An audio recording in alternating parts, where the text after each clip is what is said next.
साथियों नमस्ते, मैं गजेंद्र। आप सभी का स्वागत है आपके अपने YouTube चैनल पर। साथियों, हमने हिंदी साहित्य इतिहास लेखन परंपरा और काल विभाजन और नामकरण और आदिकाल में हमने अपभ्रंश साहित्य, सिद्ध साहित्य, नाथ साहित्य, जैन साहित्य, रासो साहित्य, उसके बाद लौकिक साहित्य और गद्य साहित्य पूर्ण कर लिया। अब बारी है प्रश्नों की। आरपीएससी और अन्य आयोग कैसे प्रश्न पूछते हैं, तो मैं पिछले एग्जाम्स में पूछे गए प्रश्नों का संकलन लेकर आपके साथ उपस्थित हुआ हूँ। इन प्रश्नों की प्रकृति को आप समझें और देखें कि आखिर कैसे प्रश्न पूछे जाते हैं। अब जब भी आप आदिकाल पढ़ें तो पहले इन प्रश्नों को देख लें और फिर आदिकाल को पढ़ें और आपको वहाँ लगने लगेगा कि यहाँ से प्रश्न बन सकता है, यहाँ से प्रश्न बन सकता है, क्योंकि प्रश्नों की प्रकृति वही रहती है, ठीक है ना, लगभग। और मैं आज तक यानी 2021 तक जो भी एग्ज़ाम हुए वो सभी प्रश्न शामिल करने की कोशिश करूँगा अपने राजस्थान लोक सेवा आयोग द्वारा आयोजित। और ऐसे ही प्रश्न दूसरे एग्जाम में पूछे जाते हैं। प्रश्नों की प्रकृति सबसे टफ नेट के बाद आरपीएससी की ही रहती है।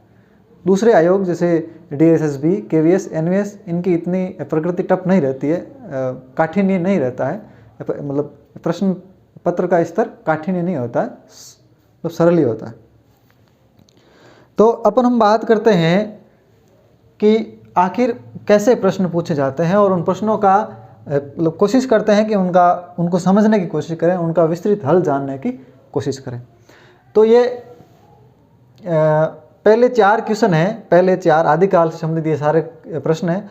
तो ये पहले 4 क्वेश्चन हैं, 1, 2, 3, 4। ये चारों प्रश्न आरपीएससी द्वारा आयोजित माध्यमिक शिक्षा विभाग जो स्कूल व्याख्याता की भर्ती परीक्षा करवाती है आरपीएससी, स्कूल लेक्चरर, जिसे फर्स्ट ग्रेड कहते हैं आप। तो फर्स्ट ग्रेड में पूछे गए प्रश्न है 4 आदिकाल से संबंधित। एक प्रश्न पूछा गया था कि तुलसीदास को लोकनायक किसने कहा। वो ग्रीष्म ने कहा था, लेकिन उनको हम भक्ति काल के टाइम उस प्रश्न को वहाँ शामिल करते हैं, लेकिन फिर भी हमने उस प्रश्न को पढ़ लिया था, ठीक है। उसका उत्तर हमने जान लिया था आदिकाल के समय, जब हमने ग्रीष्म को पढ़ा था। तो अब बात आती है प्रश्नों की कि आखिर आरपीएससी कैसे प्रश्न पूछती है। आरपीएससी ने 2016 की वैकेंसी स्कूल व्याख्याता फर्स्ट ग्रेड के हिंदी विषय के प्रश्न पत्र में 4 प्रश्न आदिकाल से संबंधित पूछे थे। उसके बाद 2018 में जो माध्यमिक शिक्षा विभाग की फर्स्ट ग्रेड स्कूल व्याख्याता या स्कूल लेक्चरर का एग्ज़ाम हुआ, 2018 की भर्ती और 2020 में एग्ज़ाम हुआ, उसमें 12-13 प्रश्न पूछे, 12-13 प्रश्न पूछ रखे थे। तो आज हम इन प्रश्नों की बात करते हैं। पहला प्रश्न है कि बिसलदेव रासो की नायिका का नाम क्या है। यह प्रश्न था 2016 वाले वैकेंसी आरपीएससी स्कूल लेक्चरर या व्याख्याता कह सकते हैं। 2016 की वैकेंसी और 2018 में पेपर हुआ था, 2017 में पेपर हुआ था, ठीक है। जुलाई अगस्त सितंबर में इसी के आसपास पेपर हुए थे। उनमें से ये प्रश्न है कि बिसलदेव रासो की नायिका का नाम क्या है। तो देखो ऑप्शन बड़े करीब से दिए हैं,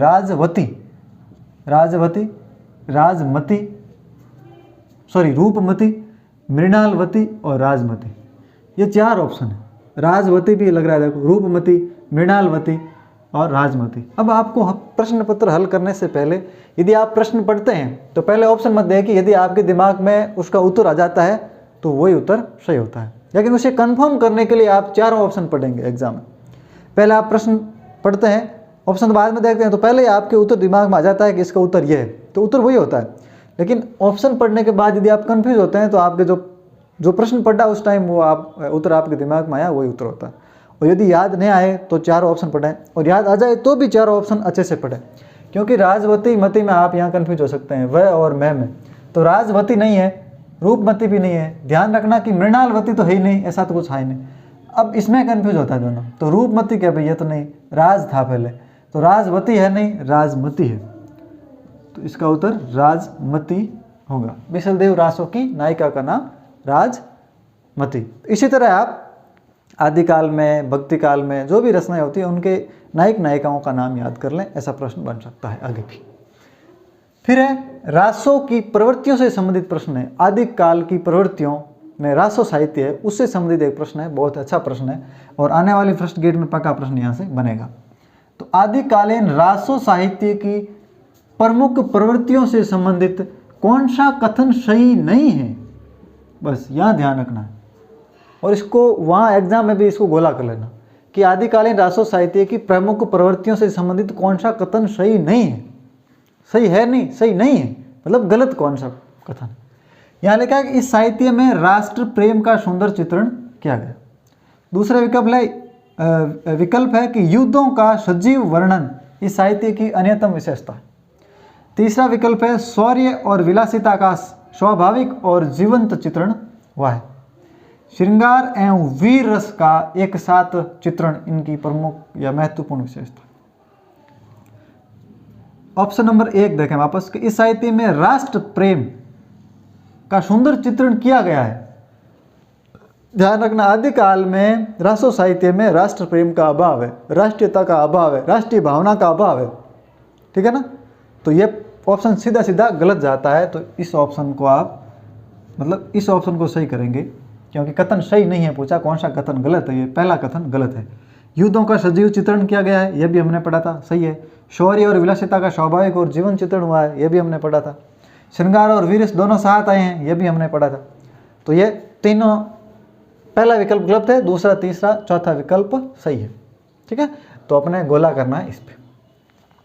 फिर आगे प्रश्न है, अब आप आदिकाल की जितनी भी प्रवृत्तियाँ, जैन साहित्य की प्रवृत्तियाँ, उनमें जैन साहित्य पढ़ेंगे तो आपको मालूम चलेगा, ठीक है। रासो साहित्य मतलब आदिकाल की प्रवृत्तियों को आप पढ़ें तो आपको मालूम चल जाएगा, ठीक है ना, हमने पढ़ी थी। इनमें से किस विद्वान ने पृथ्वीराज रासो को प्रामाणिक ग्रंथ माना? प्रामाणिक नहीं माना, नहीं, प्रामाणिक ग्रंथ माना। बड़ा अच्छा प्रश्न बनता है कि प्रामाणिक ग्रंथ किसने माना पृथ्वीराज रासो। तो हमने पहले ही बात की थी कि प्रामाणिक मानने वालों में है श्याम सुंदरदास, श्याम मोहन मिश्र और टॉड। ये मैंने ट्रिक बताई थी याद करने की, श्याम मोहन मिश्र और टॉड। श्याम का श्याम सुंदरदास, मोहन का मोहनलाल विष्णुलाल पंड्या, मिश्र का मिश्र बंधु, टॉड का कर्नल टॉड। इन 4 विद्वानों का नाम है जो इसको प्रामाणिक मानते हैं। तो अपन यहाँ देख लेते हैं। शुक्ल, पता ही आपको, शुक्ल ने अप्रमाणिक माना है। श्याम सुंदरदास, डॉक्टर बुलर और गौरीशंकर हीराचंद ओझा। तो श्याम सुंदरदास विकल्प में आ रहा है। यहाँ श्यामल दास भी हो सकते हैं। तो इन्होंने प्रामाणिक ग्रंथ माना है। अब यह तो है प्रामाणिक मानने वाले। अप्रमाणिक मानने वालों हमने पढ़ा था सुबु श्याम गौरी, सुबु श्याम गौरी देवी भी है, ठीक है। तो सु से शुक्ल, बु से डॉक्टर बुलर, श्याम से यहाँ श्यामल दास है अप्रमाणिक में, और प्रामाणिक में कौन है? श्याम सुंदर दास, यहाँ श्यामल दास, गौरीशंकर हीराचंद ओझा और देवी प्रसाद या मुंशी देवी प्रसाद, जो भी मुंशी देवी प्रसाद। तो यहाँ शुक्ल अप्रमाणिक मानने वालों में, डॉक्टर बुलर अप्रमाणिक मानने वालों में, ओझा जी अप्रमाणिक मानने वालों में, जैसे गौरी साहब। तो यहाँ प्रमाणिक मानने वालों में एक ही है, श्याम सुंदर दास, ठीक है। तो प्रामाणिक, अप्रमाणिक और अर्ध प्रामाणिक, इन तीनों को अच्छे से देखें और वापस ट्रिक देखें, याद करें, बार बार रिवाइज करें, क्योंकि ये प्रश्न बनेगा। इनमें से जो प्रश्न बन रहे हैं उन टॉपिक्स को आप बार बार रिवाइज करें, दोहरान करें, तो आपका मैटर तैयार हो जाएगा। आगे है कि इनमें से किस विद्वान ने आदिकाल को सिद्ध सामंत काल कहा? कौन से विद्वान हैं जिन्होंने आदिकाल को सिद्ध सामंत काल कहा? बड़ा अच्छा प्रश्न है। आदिकाल के नामकरण में हमने पढ़ा सिद्ध सामंत काल। आपके सीधा दिमाग में आ जाना चाहिए कि सिद्धों के बारे में एक पुस्तक भी लिखी काव्य धारा के नाम से, सिद्धनाथों के बारे में, वो काव्य धारा पुस्तक लिखी राहुल शांकृत्यायन ने, ठीक है। रामकुमार वर्मा ने क्या नामकरण किया? मालूम होना चाहिए, किया है तो, नहीं किया है तो ठीक है। क्या क्या किया है? संधि चारण काल नाम दिया इन्होंने। रामकुमार वर्मा ने संधि चारण काल कहा आदिकाल को। महावीर प्रसाद द्विवेदी ने बीज वपन काल कहा। ये भी नहीं है। राहुल शांकृत्यायन, बस ये ऑप्शन है, ये सही है। राहुल शांकृत्यायन ने सिद्ध सामंत काल का, मिश्र बंधुओं ने आदिकाल को आरंभिक काल का, ऐसा आप मैंने क्या लिखा है तो वो देख लेना, आरंभिक लिखा है या प्रारंभिक लिखा है, बहुत सारी पुस्तकों में चेंज है, तो आप देख लेना कि क्या कहा है, प्रारंभिक का है या आरंभिक का है। अगला प्रश्न है, अब तो आदिकाल के नामकरण से संबंधित सारे प्रश्न याद कर लें, ठीक है, क्योंकि ये प्रश्न पूछा जा रहा है। ये चारों प्रश्न थे 1 से लेकर 4 तक, ये आरपीएससी ने मतलब राजस्थान लोक सेवा आयोग ने स्कूल व्याख्याता की भर्ती जो 2016 में हुई थी, मतलब 2016 की भर्ती थी, 2017 में पेपर हुआ था, उसमें ये पूछा गया था। ये 4 प्रश्न आदिकाल से संबंधित पूछे गए थे। अब आगे वाले प्रश्न जो भी हैं 5 से लेकर 14 संख्या तक, ठीक है, तो 6 और 4 10, तो 10 से 12 प्रश्न ये आपके पूछे गए थे 2018 वाली वैकेंसी में।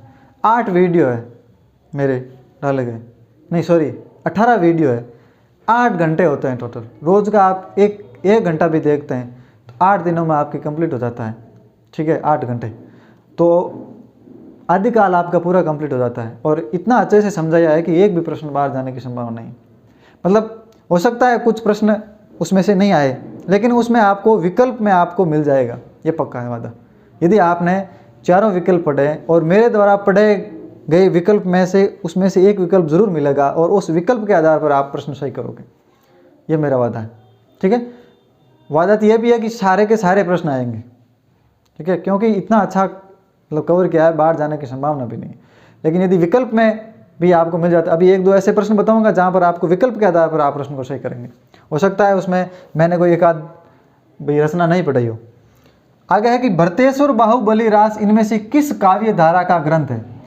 तो ये तो आपको याद ही होगा कि भरतेश्वर बाहुबली रास हमने पढ़ा, डॉक्टर गणपति चंद्र गुप्त ने भरतेश्वर बाहुबली रास को हिंदी की पहली रचना माना था, डॉक्टर गणपति चंद्र गुप्त ने। तो शालिभद्र सूरी की रचना है, 1184 ईस्वी में इसकी रचना हुई। कब हुई रचना भाई? 1184 ईस्वी में। रचनाकार कौन है? शालिभद्र सूरी, ठीक है, शालिभद्र सूरी रचनाकार। ये पूछ रहे हैं किस काव्य धारा का ग्रंथ है। तो आदिकाल में कौन कौन सी काव्य धाराएं पढ़ी, उनमें से विकल्प में है जैन साहित्य, सिद्ध साहित्य, नाथ साहित्य, रासो साहित्य। रासो में है ही नहीं, नाथ में भी नहीं है, सिद्ध भी नहीं है। भरतेश्वर नाम दे रखा है और रास नाम दे रखा है। रासो होता तो रासो साहित्य का होता, रास नाम दे रखा है तो हमने पढ़ा था रास ग्रंथ जैनों ने लिखे, तो यहाँ जैन साहित्य उत्तर सही होगा, जैन साहित्य उत्तर सही होगा। जैन साहित्य की जो काव्य धारा है उसका ग्रंथ है भरतेश्वर बाहुबली रास, याद रखना। आगे सुमेलित नहीं है, नहीं है पूछा है, मतलब कौन सा सुमेलित नहीं है। 3 ऑप्शन है जो सुमेलित है, सही है। एक ऑप्शन ऐसा है जो गलत है। पहला विकल्प है कि नेमिनाथ चरियू हरिभद्र सूरी, पाहुड़ दोवा राम सिंह, यह तो आपको याद होना चाहिए, मैंने करवाया था कि पाहुड़ दोवा राम सिंह ने लिखा। प्रबंध चिंतामणि विनय चंद्र सूरी, भविष्यत का धनपाल। अब आपको विकल्प में मुझे लग रहा है यहाँ कंफ्यूज हो रहा होगा कि नेमिनाथ चरियू हरिभद्र सूरी का है या नहीं है, क्योंकि नेमिनाथ रास आपने पढ़ा है जो सुमति गणिका है, लेकिन नेमिनाथ चरियू आपको लग रहा है कि नहीं पढ़ा होगा, तो कोई बात नहीं।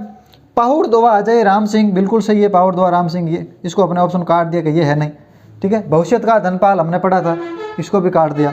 अब इसमें और इसमें कन्फ्यूज है 1 और 3 में, पहले से काटना है ऑप्शन में। जब आपको कन्फ्यूज हो तब इस तरह काटना है, नेमिनाथ चरियू हरिभद्र सूरी। तो आपको प्रबंध चिंतामणि पढ़ते हैं जब विनय चंद्र सूरी आपके दिमाग में नहीं आना चाहिए, क्योंकि मैंने कहा था प्रबंध चिंतामणि में से मेरुतुंग, मैं से मेरुतुंग, तो यह ऑप्शन सही होगा।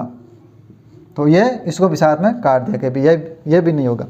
तो नेमिनाथ चरियू हरिभद्र सूरी, ये यदि ये मैंने रचना नहीं लिखी हो तो लिख लें आप, क्योंकि आरपीएससी का प्रश्न है, आरपीएससी का प्रश्न है और आरपीएससी वापस पूछेगी जरूर।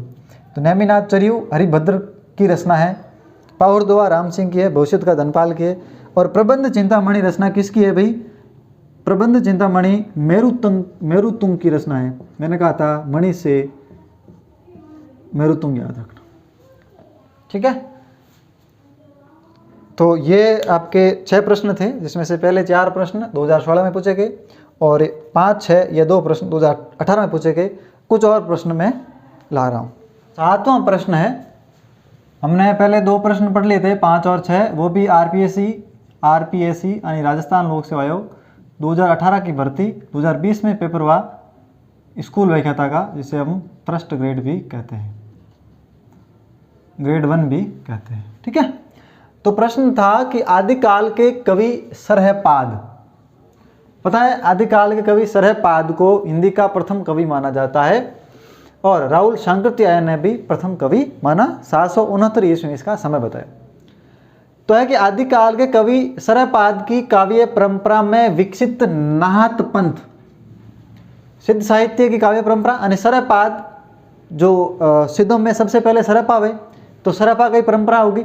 ठीक है, तो आदिकाल के कवि सरहपाद की काव्य परंपरा में विकसित नाथ पंथ के हठयोग, हठयोग नाथ पंथ में था, ध्यान रखना, नाथ पंथ के हठयोग का पल्लव यानी विकसित आगे चलकर इनमें से किस कवि में हुआ? विकल्प है कबीर, तुलसी, देवसेन, जायसी। तो साथियों, देवसेन तो जैन साहित्य है, इनमें हट कहीं है ही नहीं। जायसी भी सूफी कवि है, इनमें भी नहीं हो सकता। तुलसी भी राम कवि है, इसमें भी नहीं हो सकता, राम भक्त कवि है।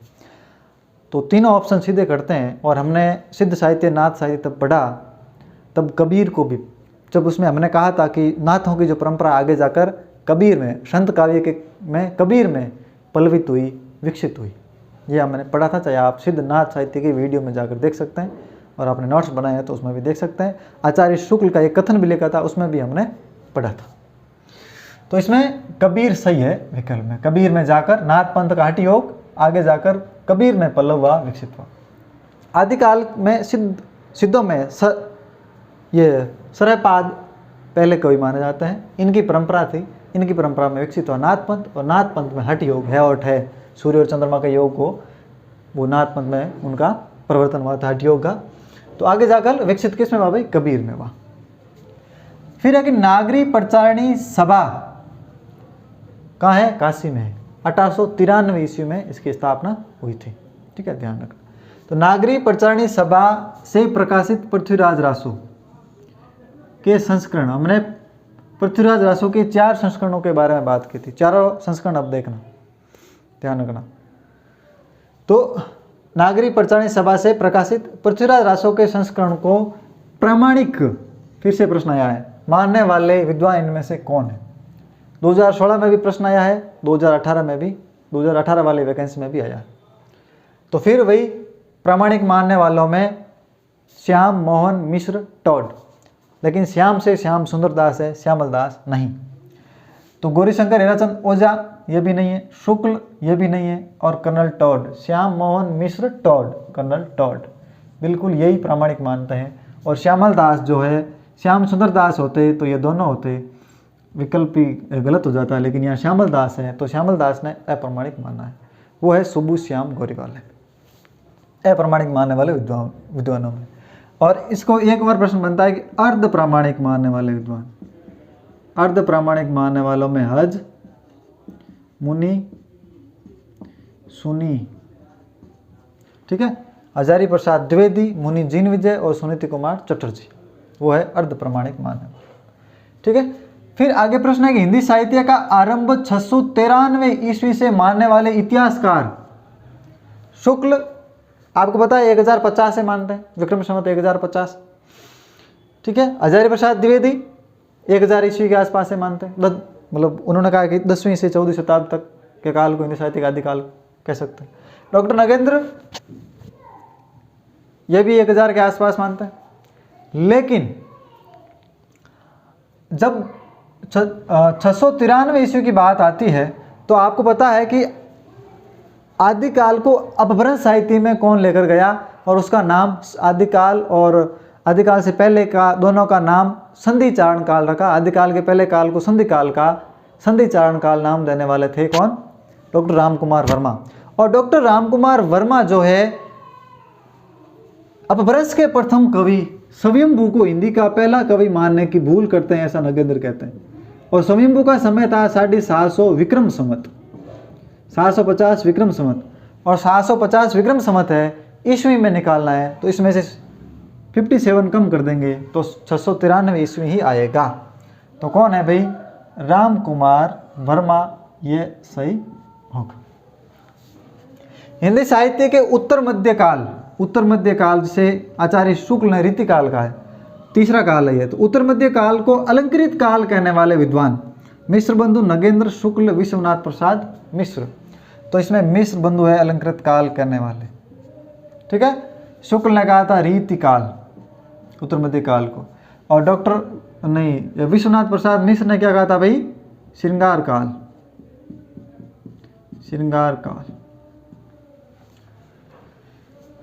नगेंद्र ने रीतिकाल लिखा, उत्तर मध्य काल या रीतिकाल। नगेंद्र ने कोई खास ऐसा स्थापना नहीं दी है, अपने को मिश्र बंधु को याद रखना है, अलंकृत काल, शुक्ल रीतिकाल और विश्वनाथ प्रसाद मिश्र श्रृंगार काल।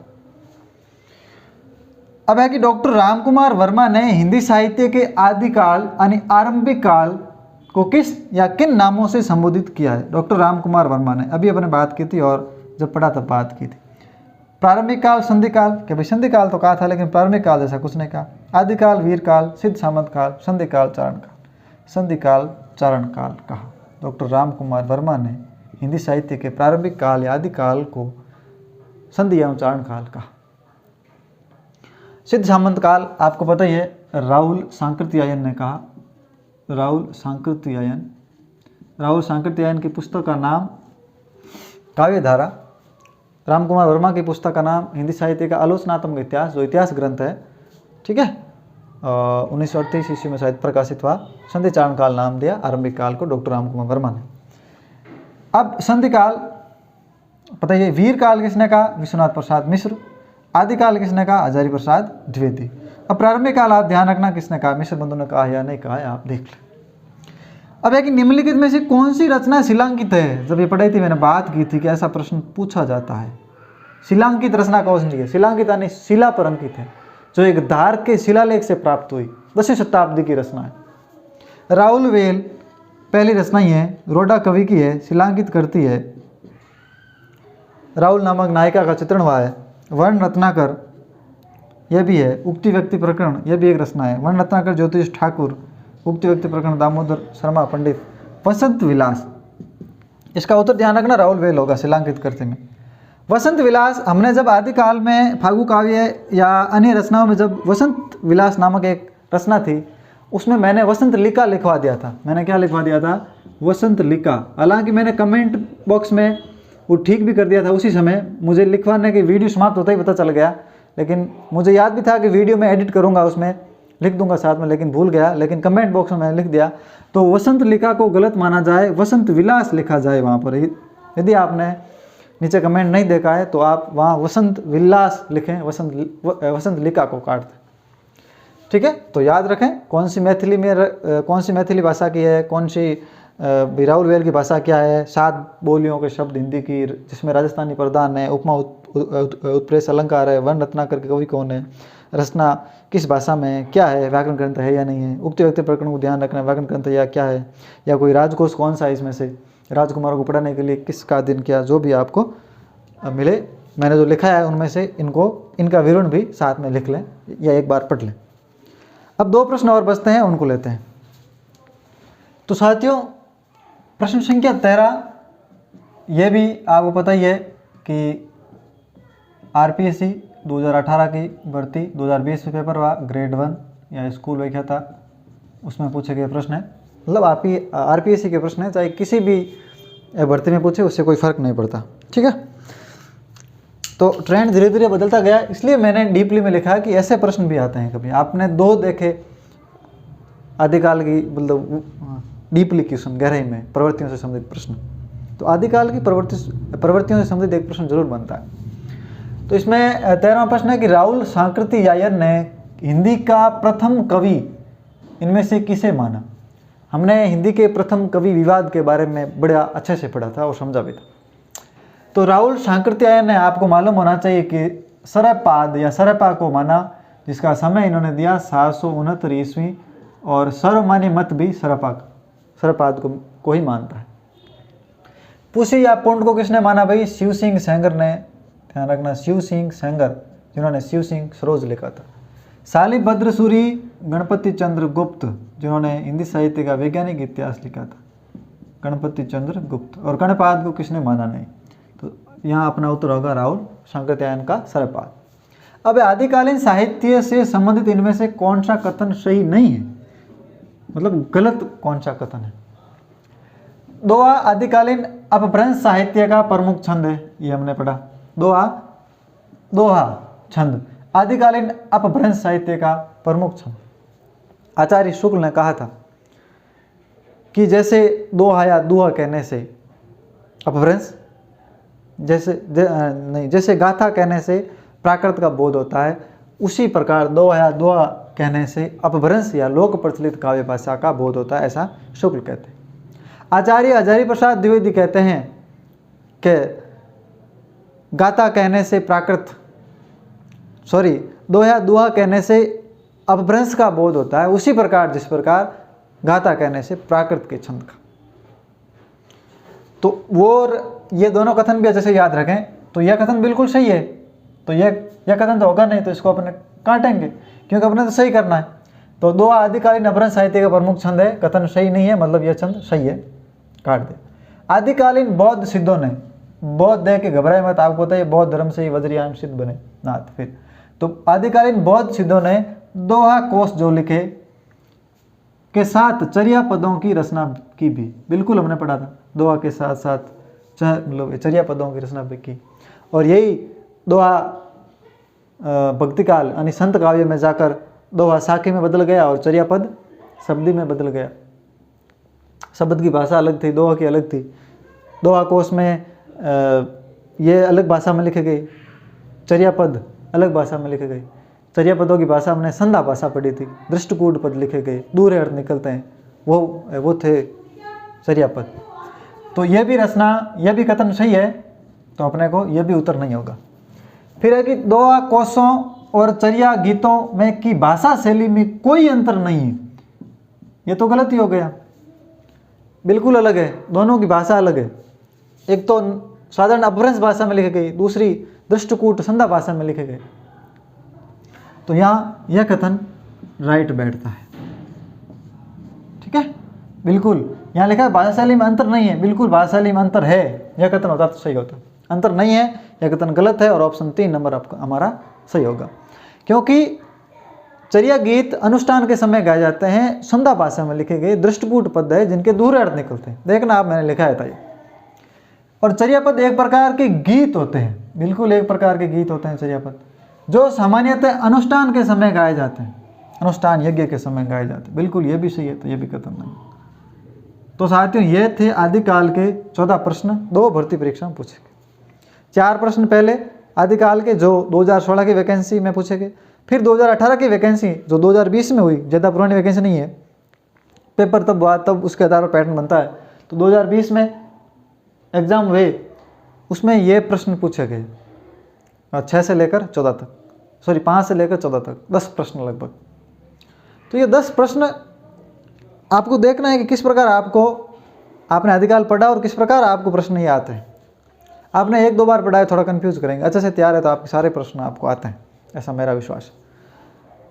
तो आपको बहुत बहुत शुभकामनाएं, तैयारी करते रहिए, कल और प्रश्न लेकर उपस्थित होता हूँ। तब तक के लिए शुभकामनाएं।